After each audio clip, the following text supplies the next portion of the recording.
Hey, community group leaders and teachers. I hope you all are doing well and having a fabulous day. Hey, I'm excited to bring to you this edition of the Pastor's Cut, or the Insider's Look at what's happening for the weekend of April 26th as we look at Scripture. We're actually looking at a total of 4 passages of Scripture from Acts to Romans to a couple other places in the New Testament, where Paul talks about 2 characters, 2 of his traveling companions that he runs into along his way. Priscilla and Aquila.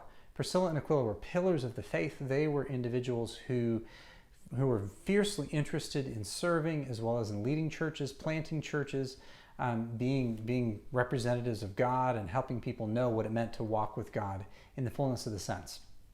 I love all of the passages because they really wrestle with some great content, specifically about what does it mean to be a co-laborer, co-worker with Paul with advancing the gospel. What does it mean to be someone who's fully invested in opening up and using every resource you have for the sake of advancing the gospel? But even what does it look like to be a married couple, to be in partnership together to advance the gospel?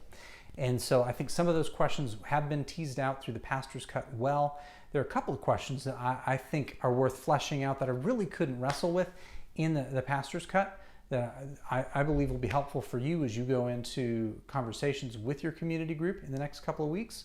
And so I wanted to throw those your way. The first one is this idea of co-working with your spouse specifically.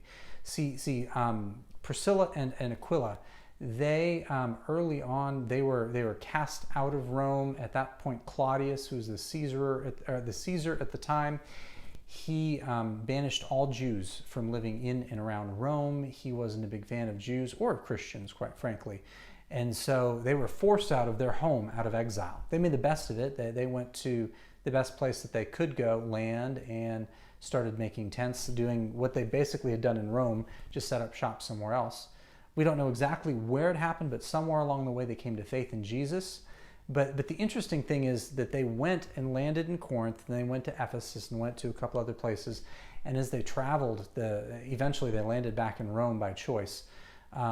We can tell that they made the best of where they were. Whether they were forced there or they chose to go there, they made the best of their environment, and they chose to willingly work together to build a business, to support each other and encourage each other instead of tear each other down. But more than that, even to advance the gospel, to take advantage of every opportunity so that people far from God could surrender to Jesus. What's interesting about the dynamic of their relationship is that literally the text goes back and forth with the use of who goes first. Is it Aquila or is it Priscilla?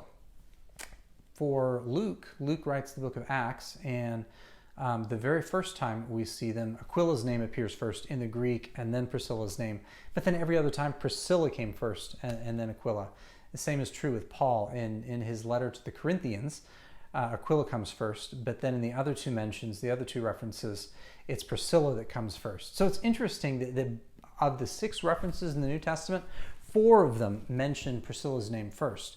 But whether it's half and half or a little bit more than one or the other, I think what's fascinating is that those names could be interchangeable because they both worked well together. They were so supporting each other that perhaps you almost could substitute one name for another because they were always in tandem with each other.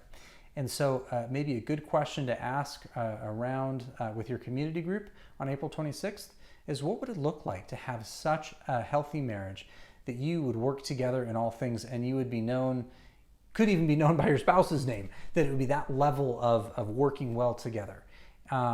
Maybe even brainstorm some ideas on how couples could grow in that for those that are married. Now, for those that are single, obviously you don't want to necessarily make them feel awkward. And so maybe a good way to phrase that for them is, what would it look like for you to partner with a friend, with a coworker, with someone at church to advance the gospel in such a way that we're known as followers of Jesus, and sort of our personal identity is hidden under the banner of something bigger than ourselves, is probably a good way to put that. How could we so demonstrate God's love to people around us that we lose our own identity and instead people see Jesus and not ourselves? So that's one good point worth chewing on. Another good point I think worth mentioning in the text is this idea of community and what does community really look like. Because every single place that Priscilla and Aquila went, they were very intentional about opening up their home, using their business, but using the business to advance the gospel, but also using literally their business as a means of welcoming people into their home, creating and establishing church and establishing community. They obviously had such a healthy relationship with some folks around them that they weren't intimidated at all to grab Apollos, bring him alongside, quietly say, according to the passage in Acts 18, pull him quietly alongside and say, hey, I want to teach you a more accurate way of following the way of Jesus. And because of that conversation, they were so concerned about hospitality. They were so concerned about what does it look like to walk in community and share the gospel together, that Apollos walked away and was more encouraged. He was more excited about going out and leading more people to know Jesus instead of being discouraged. And so I think there's something about community that can play a vital role in encouraging people instead of discouraging people, even when they don't necessarily have things 100% accurate. And so maybe some good questions you could ask around the community group on the 26th would revolve around this idea of what does community really look like, and how can community be such a positive influence that even when someone needs correction, instead of it being a negative thing, it ends up being a positive thing. I hope that those are a couple of concepts in addition to what's in the Pastor's Cut that are good things for you and your community group, and I hope you have a great week. Hey, God bless.